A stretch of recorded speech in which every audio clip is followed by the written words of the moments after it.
通常民众发挥爱心，拢会关救护车、扶康巴士。不过这回科园彩荷女士馆内则是要提供家友所使用的洗身躯车，希望这项服务互家友无论热天寒冷，拢会当好好洗一下身躯，对家己的健康，或者是公共卫生拢有帮助。对此，市长有一天伫社会局长陪同代表受证，并回敬感谢中，感谢伊长期热心公益，嘛强调市府会善用这份资源帮助弱势。有的朋友哈比较辛苦了哈，因为住在外面，夏天这么热，哦，你流汗哈，有当下这个对身体的整洁以及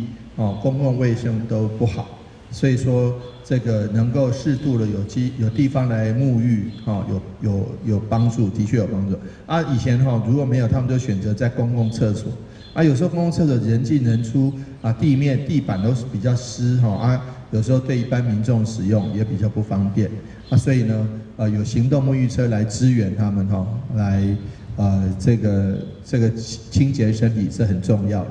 所以谢谢我们许黄女士发挥大爱的精神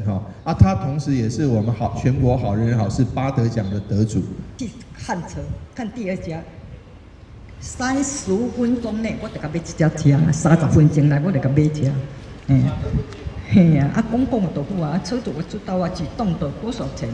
我说要我们这真正的算我们便宜一点，他说好，有算我们多少有便宜一点。到最后呢，我就去看，买那个沐浴车厢的人，去看沐浴车厢要怎么做。我就去看，给他